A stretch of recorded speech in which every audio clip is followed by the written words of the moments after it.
Hey everybody, it's that time again. I tell you what, when I asked for questions last night, y'all have been just amazing. I cannot believe how many questions we got. I have 22 pages of questions. 22 pages. And I can't wait to get started. So, y'all gave me everything that I could possibly think about. Hey, Melissa.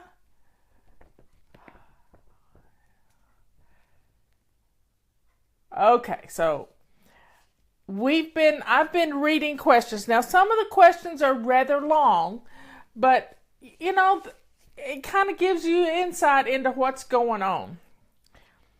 So, I'm going to just randomly pick out my sister Patty put all these questions together for me. They came from email and they came from Facebook.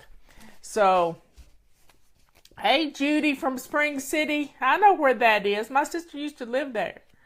Okay, I'm going to pick out one of them right here.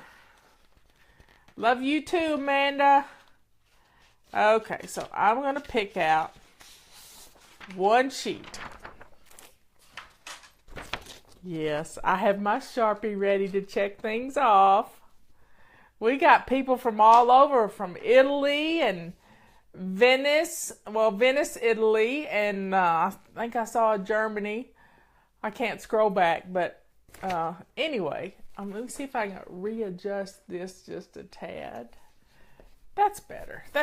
Yeah. Okay, so this first question is from Annie B, and she lives not far from me in the next county over. She's been a long time FlyBaby, and this is just random, so I'm just gonna read it. So let's see. Annie says, I am cheating. Yep, because this is for payroll people. I am not a payroll FlyBaby, but I do face the same problems every year when I volunteer to do taxes for AARP. A yearly commitment of about 3 months. Suddenly, I am doing 8-hour days outside the home, or 4 hours plus work at home, another 4 hours. And my flying seems to crash and burn. How do you plan meals when you don't know what time you will get home? I tend to work the morning shift, technically finishing about 1 p.m., but often it's more like 2 to 3 before I get home. By that time, I'm famished as well as exhausted. I need a routine for both my meals on bad days, and I also feed my husband in my absence. I'm sure there's a way, but I cannot seem to think of one. How do you handle days when you can't cook a noon meal and I'm too tired to cook when I get home in the afternoons? Okay. Annie B, I have the solution for you. It's real simple. When you cook the rest of the time of year, you're only doing this 3 months out of the year. It's not like it's every day. It's 3 months out of the year. I want you to invest in some segmented plates, little bento boxes that can go in your freezer. That way, when you have leftover pot roast, when you have leftover taco stuff, all those things that you have left over that you put in the refrigerator and then you have to throw out the next week on Wednesday because you hadn't touched it, I want you to start building you some TV dinners. Yes, we grew up with TV dinners, and TV dinners can feed us when we're hungry. But another thing is that you can utilize those TV dinners for lunches to take with you so you're not so famished when you get home at 2 o'clock in the afternoon. That you've taken time to eat while you're working. So this is going to make it so much better. These things are relatively inexpensive on Amazon. Find them. I've shared with you this week some of them. And just start putting together your leftovers. Now, you can actually cook a meal if you want to and divide it up into all these containers. And that way you've got these wonderful meals that you've made. And they're in your freezer. Now label them. You make sure you label them, because if you don't label them, there's going to be mystery lunches and dinners. And that way somebody can grab one out of the refrigerator, out of the freezer, and thaw it up, and bam, they've got a dinner. And you don't have to worry about cooking for them. They can feed themselves. My husband does this all winter long. I travel sometimes, and he has things packed away in the freezer. He gets out when we make a big pot of chili, he'll bag it up in 2-cup portions, and he'll put it in the freezer for him to have a couple of a lunch or a dinner out of when I'm traveling. So you can do this if you will just think ahead a little bit and not throw your leftovers in the trash. I think that covered most of her questions. Also, you can start a crock pot, and you can put in some spaghetti sauce and some different things, and then when you get home, dinner's ready. All you got to do is cook some pasta, and you're good to go. So that gets Annie B taken care of for those seasonal people who volunteer a lot. It's a nice thing to do. And I got to make a check mark. Okay, the next person on this page is Chandra. She says, Dear Fly Lady, as a payroll she, now those of you who don't know what a she is, it's a sidetracked home executive. And that term comes from Pam Young and Peggy Jones, a book that they wrote in the 70s. So it's sidetracked home executive. We're all that. As a payroll she and a fluttering flybaby, a challenge for me is to follow menu planning around my son's sports, scouts, and other events. Sometimes we ate more fast food than would like. Sometimes I could bring home cooked meals, but often not. Or an impromptu gathering of the kids after an event threw my plans out the window.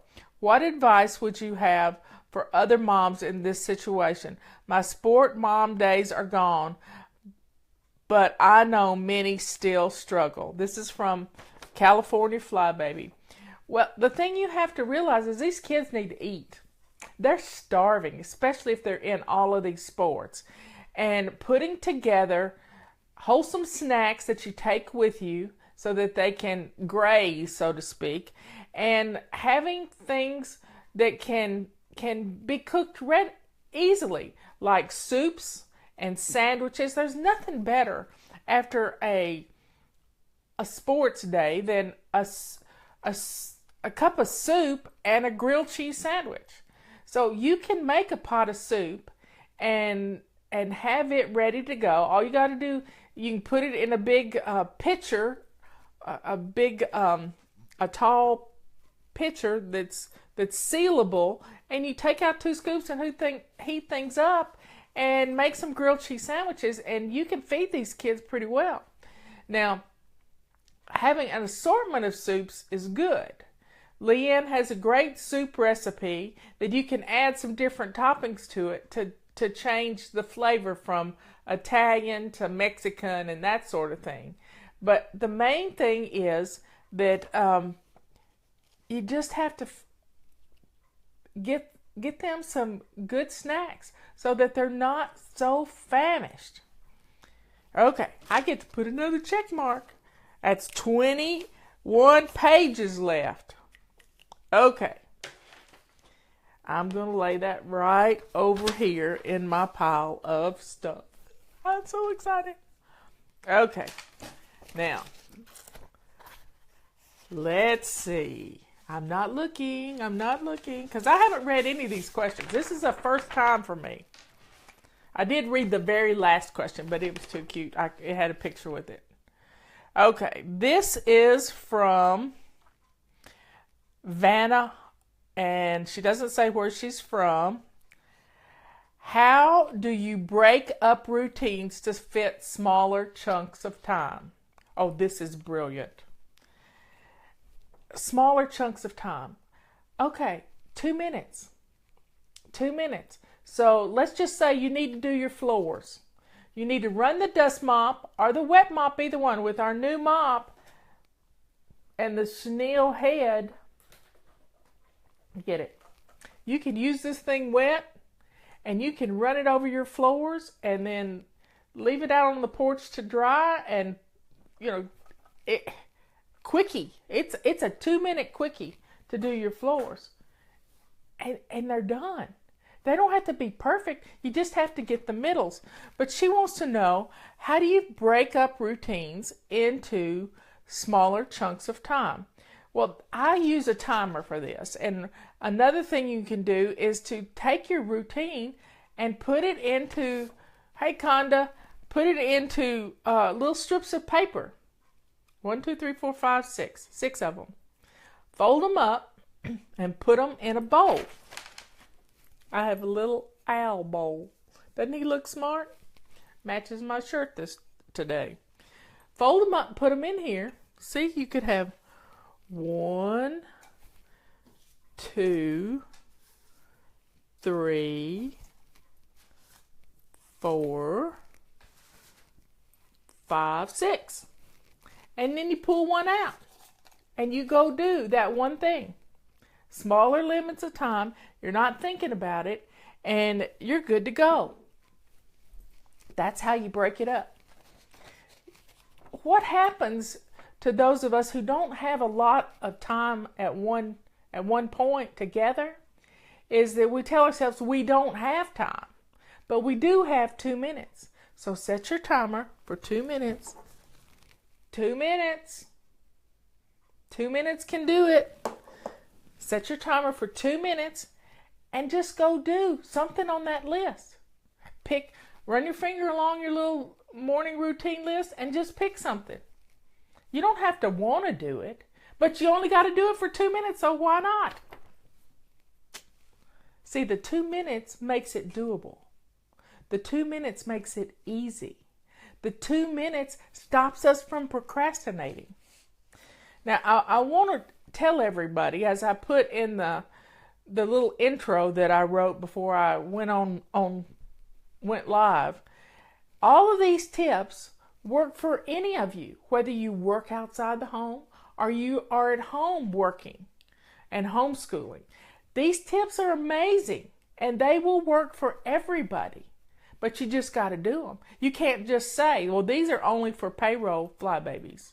Well, that's a cop-out when you say, well, that's not going to work for me. And that's why the payroll FlyBabies have had such a hard time with the FlyLadies system, is that they thought it was only for stay-at-home moms. Well, that's not the case. Half of our members, the last time I did a survey, which was a couple years ago, 45% of them worked outside the home. Another 45% stayed at home taking care of their children. They couldn't make enough money that would pay them to work outside the home and, have a sitter or have daycare. And then another 10% work at home at a full-time job and take care of their families. Tammy does this. She has a full-time job. Really, she has 2 or 3 of them, but she has a full-time job and she homeschools. So utilizing some of these tips is going to help all of you. And I know a lot of people have home-based businesses and they work hard. They work really hard establishing their businesses and keeping up with their clients. We have to just let go of the perfectionism that creates the perfectionism that creates the procrastination. That's a lot of P's right there. That causes us to, put things off. Let's stop that. I just got through writing an essay for tomorrow that is brand new, and it deals with that whole situation of how we don't take care of things, how we don't, we let our perfectionism take over. And you're going to love this new one. So I get to check one off. There's 3 on this page. That's from Vanna. Thanks, Vanna, for this one came from email, I believe. Okay. Next question. Thank you, whoever said my haircut looks good. I'm enjoying it. It feels better. I don't look like Steve Bannon anymore. And how I was going to get my hair cut, I was really glad I got it cut off. Cut off not the way I wanted to get it cut off, because Robert wanted me to get a little, it was some skater, Dorothy Hamill. That's what Robert thought I should have. And I didn't like that one. And my hairdresser had picked out something, and I'm just glad I didn't get it, because somebody just got her hair cut like that, and I don't want to look like that. Anyway. I won't say who, but she has a new book out. Anyway, and I'm reading the book. I read all sides. This is from Rachel. I have 2 dear daughters who will do anything to avoid doing what I tell them. Well, of course, they're daughters. For example, pick up your flip-flops and put them away. Usually yields a half-hearted okay with no follow-up until I tell them again, or 6 times. Oh my.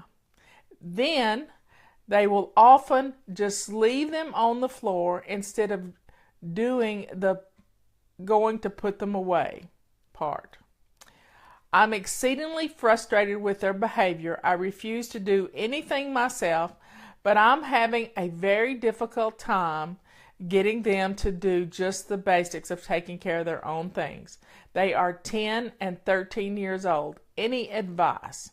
Tired of living in a cluttered house, a FlyBaby from California. Well, I'm going to tell you what happened many years ago when Kelly worked with us.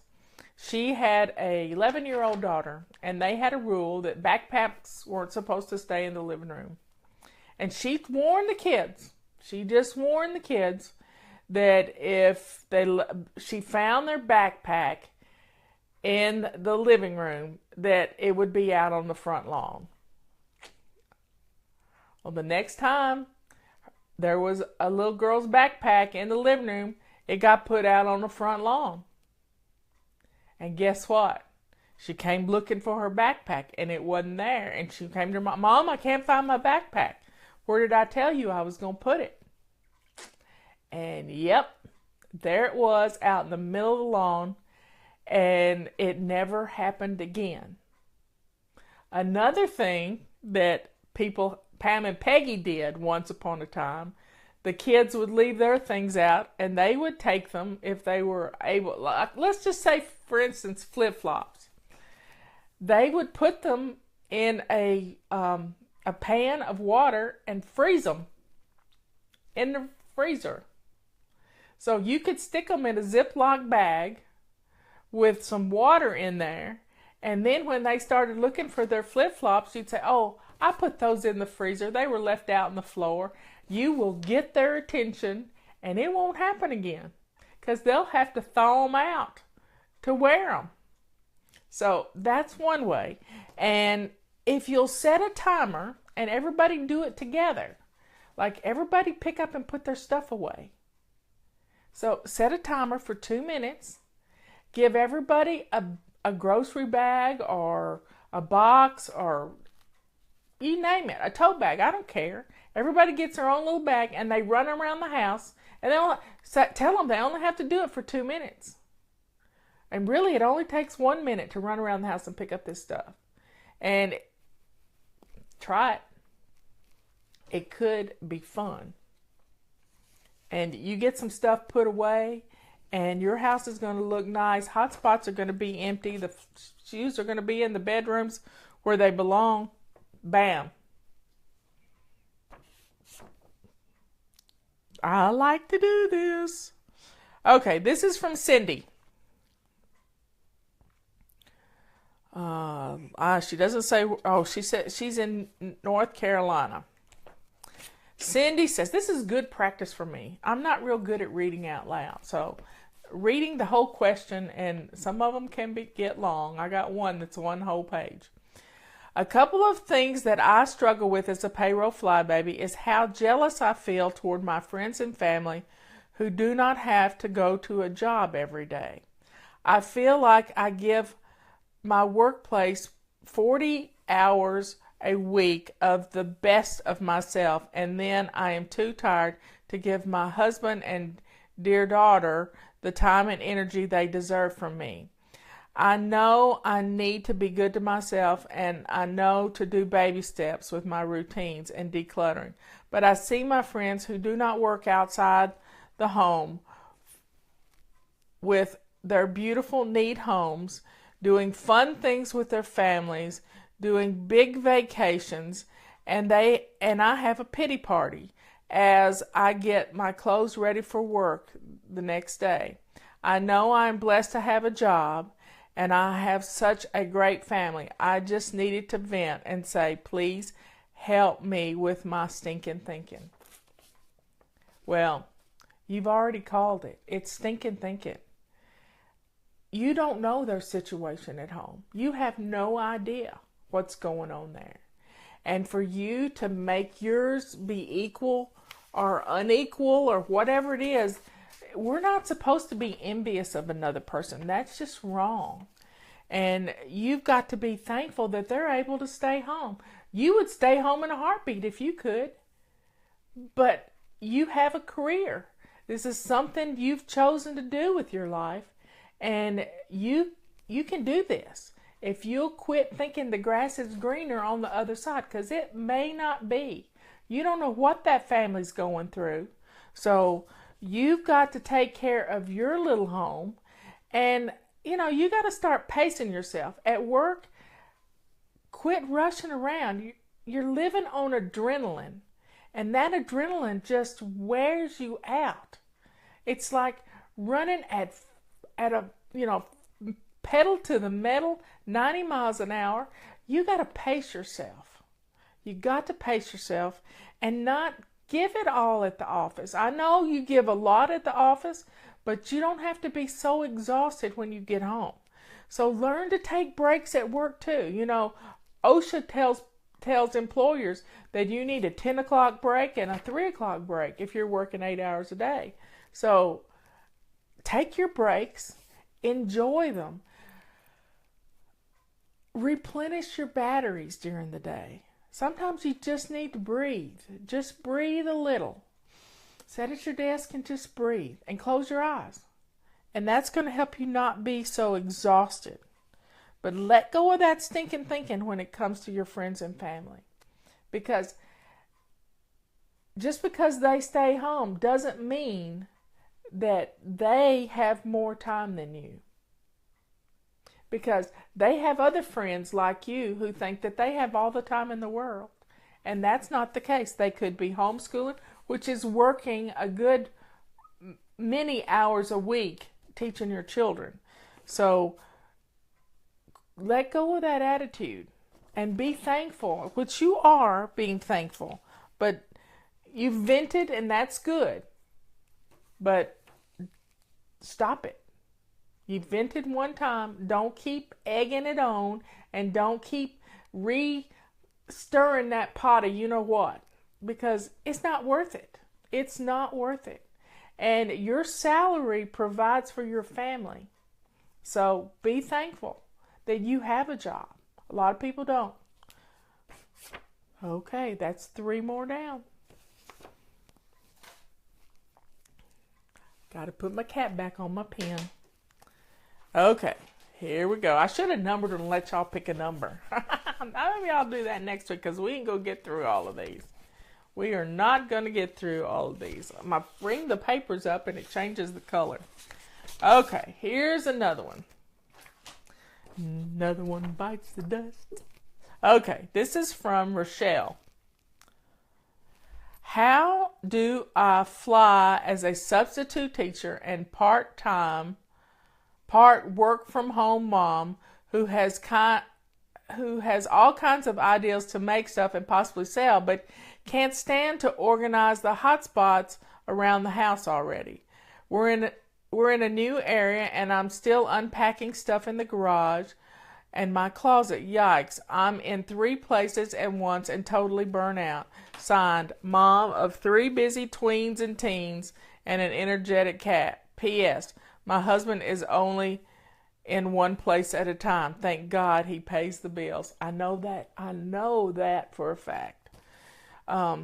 My husband pays the bills now too, that he's retired. I used to do it all and occasionally something would fall through the cracks, but now he does it. And what I want you to stop doing, let me give you an example. I have a blue tick hound dog.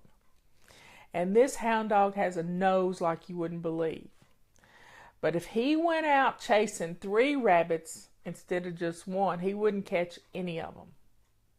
So you got to start, instead of trying to be in 3 places at one time, pick 1. Just pick 1. That's all you got to do. Pick 1. And make those little slips of paper and put them in a bowl and pick 1 and do 2 minutes on that.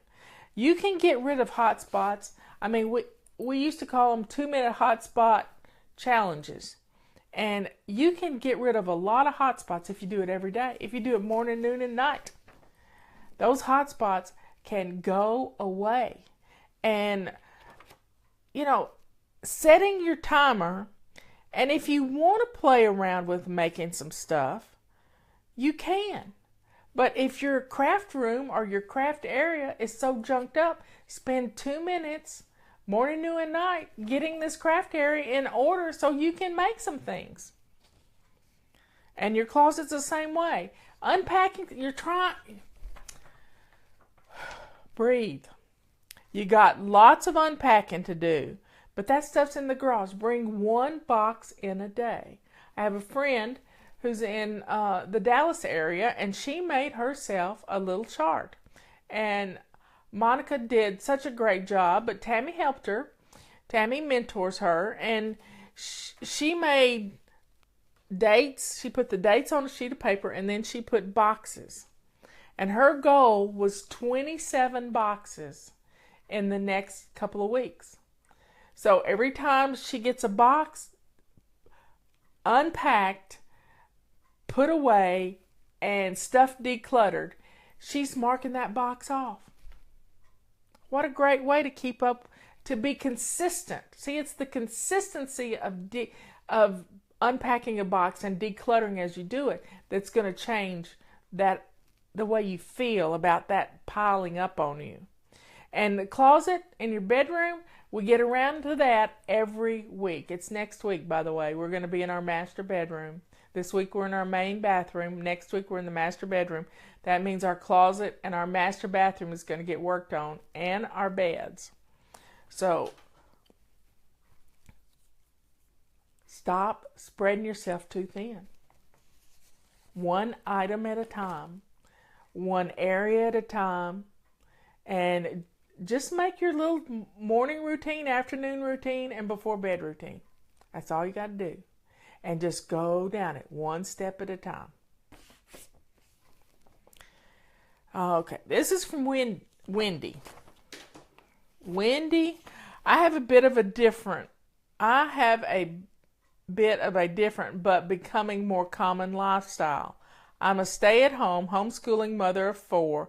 However, I also work 4 part-time jobs, 3 of them out of my home.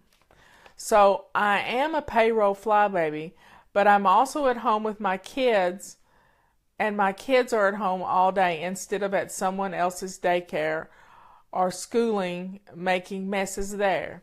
They do chores and help out, but some days it feels impossible to keep up.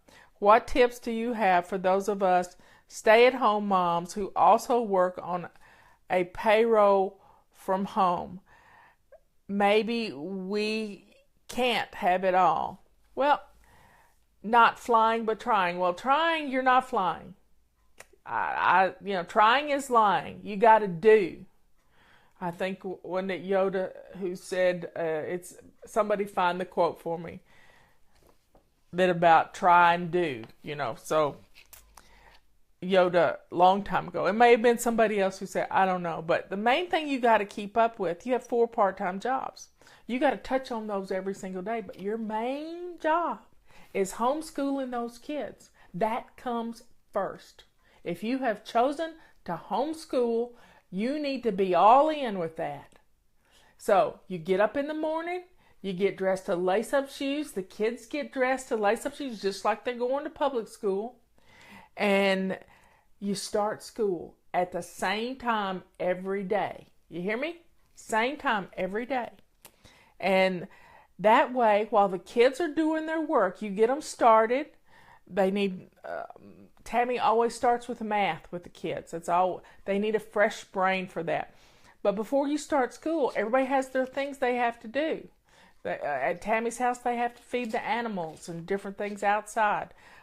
You have got to take care of the house before you start school. And it's a simple morning routine. Make sure everybody's had breakfast and the kitchen is cleaned up, the dishwasher started, bam. Beds are made. Everybody's dressed to lace up shoes. Got it? And then as the kids are working, you can work on your other jobs for a few minutes at a time. Maybe in the morning you do one thing, and in the afternoon you work on another thing, and in the evening you do something else. So that way you prioritize what's most important. Kids, education is the most important. And don't wear the badge. Our house is messy because we homeschool. Don't wear that. We homeschool. Therefore, our house can never be clean. It can be clean. You keep everybody in the same room, working, doing the same thing, staying all together. It's called unit studies. I know all about this stuff from all the homeschool conferences. You can do it, Wendy. You can have it all. If you will just learn to prioritize and quit saying, I don't have time. I don't have time. You've committed to these 4 part-time jobs, and you have to do this. Your commitment means something, at least to you.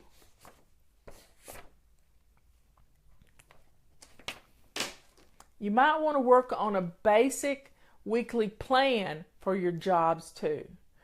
Like Monday you work this one, Tuesday you do this one, Wednesday you do this one. But you got to get the kids started with school. If not, send them to public school. Okay, another question. I'm going to go for the last page. It's really cute. That's the only one I read. I didn't print out the picture that she sent with it, but it was a 12-year-old sleepyhead dog in her bed. And Joanne says, it's 9:21 and I still can't make the bed yet. I have a 12-year-old sleepyhead in it, and it was the cutest little puppy, cutest little dog you've ever seen, all snuggled in under the covers. Let me tell you how I do that. I have a cat, and that cat's 10 years old, I guess. His name is Penrod. He's a white cat. And he loves to sleep in the crook of Robert's knee. That's his favorite place to sleep. And when I get up in the morning and Robert gets up in the morning, that cat is still in the bed with us. And if I can't make the bed up when when Robert first gets up, because I really got to go to the bathroom really fast. So I go to the bathroom and I get dressed, and then I come back in. If the cat's still in the bed, I gently pick him up and put him on the cedar chest, and I make up the bed. And then I take this little blankie and fold it in half and put him back. It's like he's been put on his own little pad on the bed. And he sleeps there all day sometimes. But I made the bed up. I just move him a little and then move him back, and he's just as happy as he can be. So that's how I deal with a critter in the bed.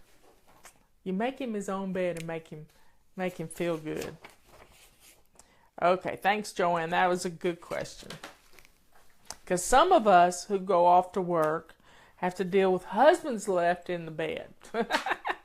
How do you deal with that? Well, when your husband's still in the bed, you let him sleep. If he has to work late at night, you let him sleep. You can make the bed up when you get home. Okay. This is from Craig Holt. Okay. Hi, Marla. I am a busy... This is from Paula. They must use the same email address. This is from Paula. I'm a busy mother with a full-time job. I was going to ask how to get my family more involved in helping me around the house. However, I actually already know the answer.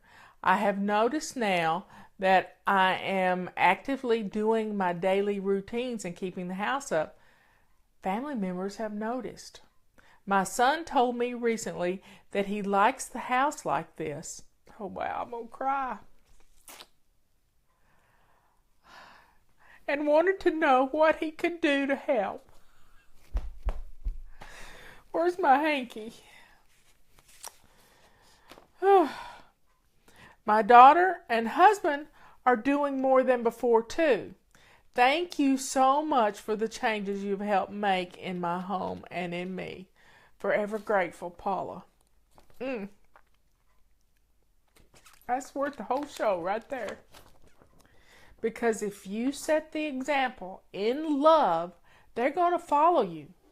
They are going to follow you. She already knew the answer. You got to do it in love, though, because if you do it nagging and nag and come and get your flip-flops 6 times, that's nagging. Don't nag. Nobody loves a nag. Not even you. How precious is that? I got to take my glasses off. I got tears rolling down my face. Okay. Good to go. I think my hair is a little bit too long on the sides, though. It's going to have to get cut a little more. Okay, this is from Natalie. I keep wondering if I'm the only payroll she who struggles with 15 minutes of decluttering. After being 10 hours outside the house on Monday through Friday, I have found it's a miracle to swish and swipe a load of laundry a day, cook, and blessing my home, before bed routine, and keeping my car and purse clean. I have even begun doing some of the missions, but I keep finding myself saying and thinking, I don't have time to declutter. I stopped the missions and still haven't started decluttering. All my clutter is hidden from view, so it's easy to keep putting it off until I open a cabinet and start getting attacked by things flying out. I know the big part is my perfectionist procrastinating brain. I just don't know when to schedule these 15 minutes, getting everything else done without feeling that I have no time for myself during the week. Thank you for the attention to the FlyBabies, Payroll FlyBabies this week, Natalie. Well, maybe the problem is 15 minutes. 15 minutes is a big hunk of time. Try walking around the house for a solid 15 minutes if you're not used to walking around the house. I know, because I've been trying to do it. Break it down into 2 minutes. And instead of trying to look at the whole house to declutter, then just open up one of those drawers and go in there and pluck 5 things out of it and put it in the giveaway bag, or 5 things to throw away that's trash. Break it down. 2 minutes. This week we're in the bathroom. When you're getting dressed in the morning, clean out one of the drawers in your bathroom cabinet, or throw away some medicine.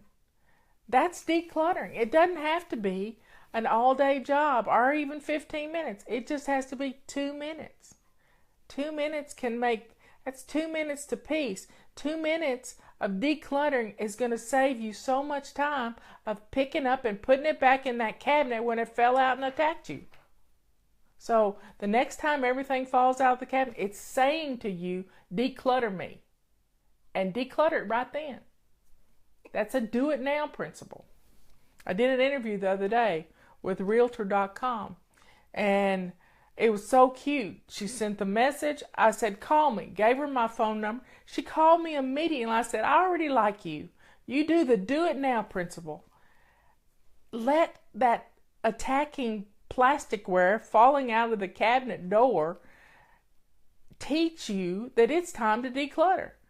And, if you set a timer, it won't even take you 2 minutes to go through whatever's falling out of that cabinet and get rid of it because you're not using it. And you probably couldn't find the lid to it anyway. So toss it out. 2 minutes. 2 minutes is all it takes. Quit looking at what you can't do and think about what you can do. There's no excuse for not doing 2 minutes. 2 minutes is not going to kill anybody. And it's not going to take away time from taking care of you either. You're trying to weigh them, and you don't need to weigh them. Because getting rid of the clutter, the missions that Rebecca sends out, those missions are amazing. And they usually take only 2 minutes. You'd be surprised at how fast you can do those missions. And that's your zone cleaning. Those missions are just zone missions. Decluttering, you can declutter in your zone. Another fun way to declutter is grab a grocery sack, one of those plastic ones, run around the house and gather up 27 items of trash. You know what I'm talking about. 27, it could be 27 pieces of paper. But gather up 27 items to get rid of. And then you put it in the trash can or in the recycle bin, wherever you need to put it. I put it in my fireplace and it gets burned. And then run around the house with a bag and gather up 27 random items to give away and take it straight to the car so you can drop it off the next time you're at Goodwill or you go by one of the trucks parked in the Walmart parking lot. 27 fling boogie. I used to do it 3 times a day. And that was 27 and 27. That's 54 times 3. See how many things you can get out of your house? If you'll just do it. 27 things at a time. That's a fun way to do it. 27 fling boogie. That name was born when I first started getting decluttered because we couldn't walk in our house. I'm telling you. We had paths. I didn't dare get up in the middle of the night because you might stump your toe or fall over something. And so it was scary because when Robert and I got married, we both had a house full of clutter. And when we got married, we put it together. You couldn't walk in our house. So I started doing the 27 fling boogie because I had a friend who gave me a book on feng shui. I don't know why she gave me a book on feng shui, but she did, and I read it, and it was 101 ways to get rid to feng shui your home. It was just a simple little book. It was cute. I don't even know if it's in print anymore, but one of the things they said is just move 9 things. So maybe rearrange the things on your mantle or just move 9 things around. Well, I was also reading another book, Susie Orman's book, 9 Steps to Financial Freedom, which is a great book. I wanted to get, more financially aware of what was going on in my life, that sort of thing. And it said to run around the house and gather up 25 things of trash. And 25. So me, being the perfectionist that I am, I said, okay, let me blend the 2 together. That's how I came up with the 27 fling boogie. 9 times 3 is 27. There you go. And I got my house organized, got rid of the clutter with the 27 fling boogie. Doing it morning, noon, and night. You can too. And it was fast. So fast you don't even think about what you're throwing away. So you can pick up things. It's real easy to go through a bag of paper and get rid of 27 pieces of paper. So there we go. My house phone is ringing, and it makes a weird noise. I hope we can't hear it in here. I got another check mark. See, that's a fun thing. If you'll put your morning routine, afternoon routine, and before bed routine. So you might not call it your afternoon routine. It's your get home from work routine.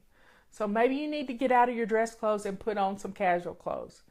And put back on your lace-up shoes because you've been in dress shoes most of the day. Change your clothes. Pick out your clothes for tomorrow while you're doing that. And it'll make it so much easier with that get home from work routine. And then you can start dinner and you're not going to mess up your good clothes. Okay, this one's done.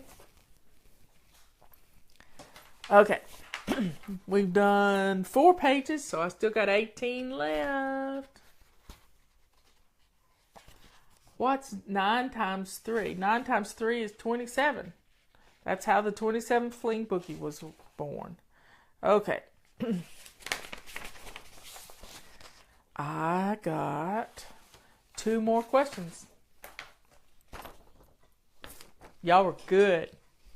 You listened to me and you helped me out. Thank you so much. This is from Michelle with 2 L's. I'm a payroll flybaby, a mother of 3, 23, 11, and 2, and the CEO in and out of home. I usually wake at 4:30 a.m. to complete my morning routine and leave for work by 6:30. She's given herself plenty of time. I'm really proud of that. I usually don't get home until after 6 p.m., so she's gone from the house almost 12 hours every day. As a naturally early riser, I tend to get tired about 8 p.m. and really sleepy about 8:30. Well, you're getting up at 4:30. You need 8 hours. You're listening to your body.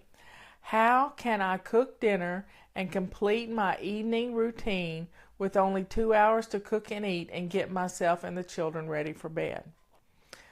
Well, the main thing is in the morning, you may have to take on Saturday, let's just say, after you do all your grocery shopping, you chop all your veggies that you're going to use during the week. Menu planning is essential to making sure you can cook, because if you don't have the food in the house, it's hard to cook. So menu planning is the key to getting dinner on the table and utilizing your indentured servants, as Leanne always called them. Your crock pot, your bread machine, not that many of us are eating bread these days, but you know what I mean. Put something in your crock pot every day so that half the dinner's cooked. All you really got to do is either make some pasta to go with it or a sandwich to go with a soup, and you've got dinner on the table. Dinner is cooked. I've got to where I like to eat dinner a little bit earlier than normal. Last night, we went to the fair. We have this favorite place we like to eat at the fair, McBride's. They're from down east in North Carolina, and they make the best barbecued chicken and Italian sausage and all kinds of good stuff. So we went to the fair, and I got all my steps in. Boy, did I. And it was fun. It was a lot of fun. Now, I'd like to eat a little earlier as it's getting darker out earlier, and Robert and I go walk around the park or something so that I'm getting steps in. Because I get bored really easy, y'all. And I've been walking around the house all summer. But getting stuff in the crock pot in the morning, and maybe you get it in the crock pot and you set it to come on you put it on a timer and you set it to come on about 9 in the morning instead of 6:30 in the morning. Or you can set it so that it goes through a warming cycle when it gets through. My crock pot does that automatically. It cooks for 8 hours. I can set it how many hours I want it to cook, and then it will simmer on warm the rest of the time. I love my all-clad Somebody gave it to me, and it was just a wonderful gift. And it's just got this great timer on it that you can do a lot of stuff with.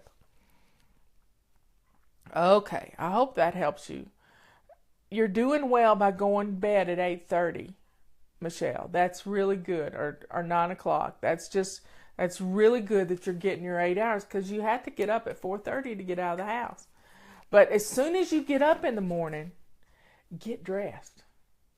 That's going to give you more time. Instead of dilly-dallying around the house, getting ready in the morning, you get dressed, and then you get the crock pot ready to go. I mean, you can have things already bagged up, ready to go. There's lots of crock pot meals. Leanne has dozens of them that you just bag up, put in the freezer, and then you just dump them in your crock pot. There you go. And then you get home at 6:30, feed the family, and you get everybody's baths and ready to go. And then you get up and do it again in the morning. Yay. This is from Danetia. Okay. She doesn't say where she's from. I don't see where she's from, but anyway, here it was a Facebook question. She says, in this current season of my life, I am working night shift from 11 p.m. to 6 a.m. I have 2 kids at home and 2 who just returned to public school out of necessity. My home has been out of control for a long time. God has just really opened my eyes as to how important managing my home is. I barely sleep. When I get home, I have to make sure the kids are ready and decent for school and drop them off, then back and to be up and active for my 3-year-old and 1-year-old. My husband works all day. Please help. Where do I start? Okay, this is tough. You have to sleep. You get home at 6. You go to bed at 11. When are you sleeping? When are you sleeping? No wonder you're so frazzled. You have got to sleep. So in order for you to sleep, you may have to put the 3-year-old and the 1-year-old in some daycare a couple of days a week. Or at least a preschool for the 3-year-old. You've got to sleep, and you can't sleep with 2 kids in the house. That's called neglect. But you can't neglect yourself either. So you have got to figure out some ways to sleep while the kids are sleeping. They need naps, but you've got to do... This is not a good situation. This is not good. Maybe your husband can drop the kids off at school so that so the little ones can stay asleep and you can sleep with them. You got to get sleep, or you're never going to have any energy. You're never going to have any energy. So, are you working night shift every night? This is a lot of people who work shift work 12-hour shifts, and they're off. They work 3 days and then they're off 4, and then they work 4 days and they're off 3. You got to come up with this is almost an impossible situation.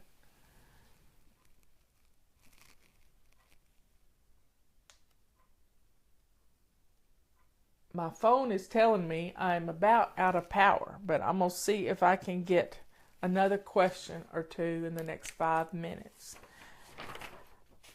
I'm going to put an X mark on that one because I don't think I answered it well for you. I apologize for that. But you've got to take care of yourself. You really have to. So you may have to put the kids into some preschool or daycare or something to get some rest. Okay. Next question.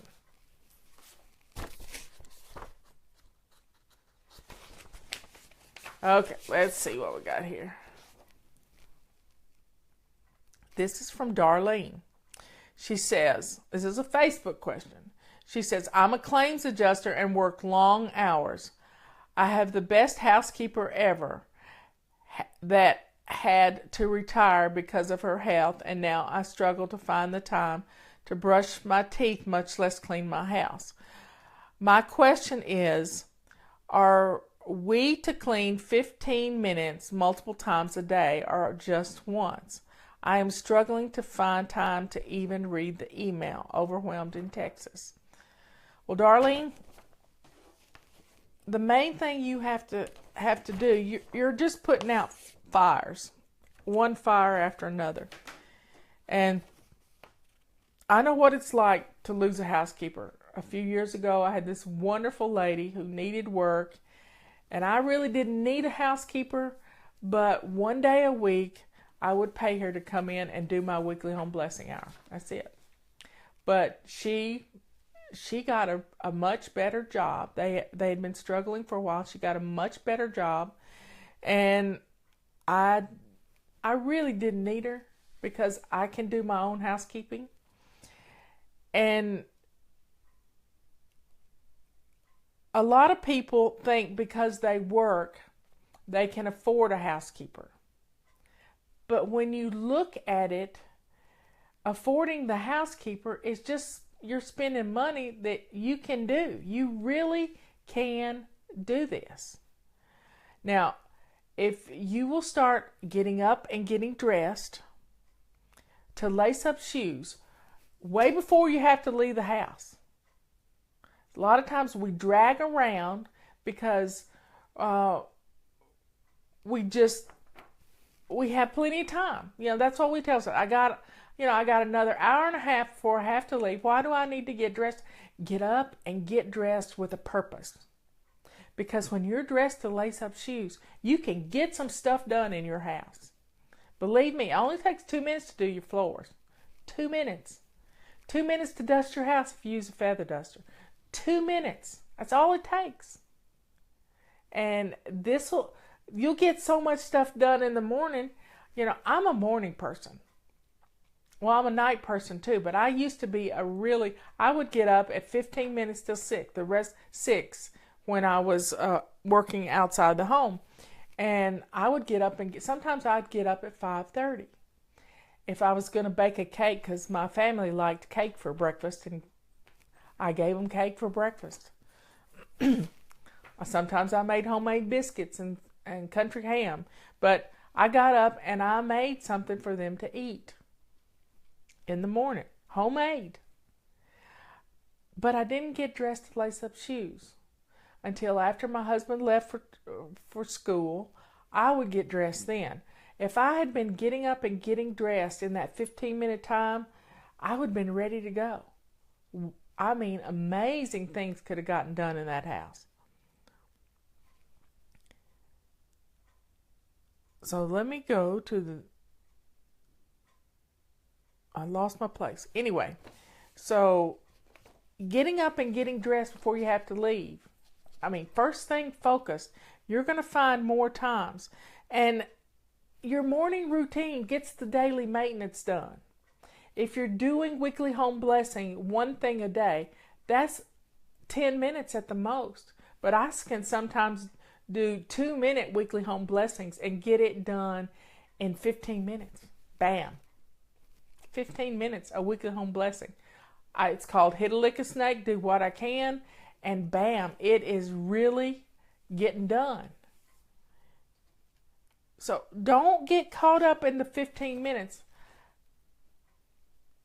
It's not just 15 minutes, it's 2 minutes. 2 minutes can, right now you're trying to catch up from the messiness that has invaded your house. If you will start with the flat surfaces, getting those flat surfaces cleared off, and make sure you keep them cleared off with hot spot 2-minute fire drills every day before you go to bed. So let's say you get home from work, you get dinner on the table, you get the kids bathed and in bed, you stay up till midnight, you still got to get up at 6 o'clock. You're worn out. But if you go to bed when the kids go to bed, you get your 8 hours in, you're going to be spry as you can be first thing in the morning. Get dressed to lace up shoes. Think about what's for dinner before you leave the house. Even if you don't get anything out, you can put it over into the refrigerator to thaw. Or think about the night before as part of your before bed routine to do that. Just don't, and just read one email and delete at will. These emails are here to help you. They're free and they're here to help you. And it doesn't take I was talking to my friend Tammy this morning, and we were talking about reading Proverbs. It's kind of like a meditation thing that I do every morning. I pull up Bible Gateway and let it read me one chapter in Proverbs every day. Today's the 15th. I read chapter 15. Now, when you do that every day, it only takes 3 minutes to read a whole chapter in the Bible. 3 minutes. And it reads it to me. So, reading one of my emails doesn't take long. You just think it takes long. They're usually 500 words or less, and you can read it in no time at all. If you read it out loud to yourself, it kind of gets into your head, and other people in the family might hear it.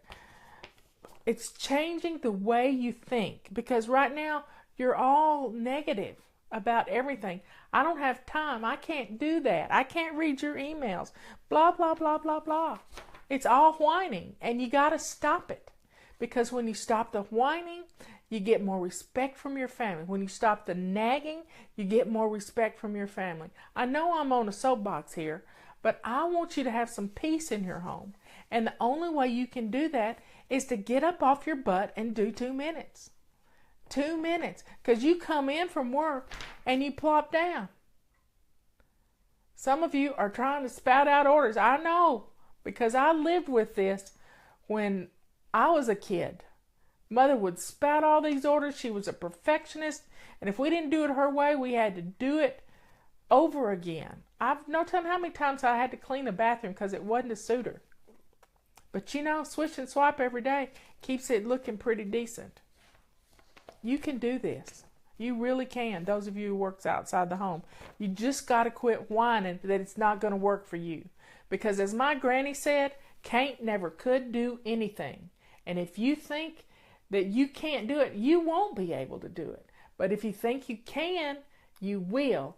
And 2 minutes is the key. 2 minutes. I know I'm getting bossy here, but I'm the oldest and I get to be bossy. So we still got one more question on that one, and I am about to run out of juice. I love you all. Still got lots of questions. We will be hitting on those because they hit everything. I'm telling you. Oh, ironing, multitasking. Ironing and listening is not multitasking, but you're getting stuff done. Folding clothes and listening is good. You can do this. Start reading Proverbs every day. If it's the 15th, read chapter 15. If it's the 16th, tomorrow read chapter 16. Everybody needs to read Proverbs every month. It's all about how to raise your family, how to raise yourself. I love you all. I will see you next week. I like doing Fridays. It's kind of cool.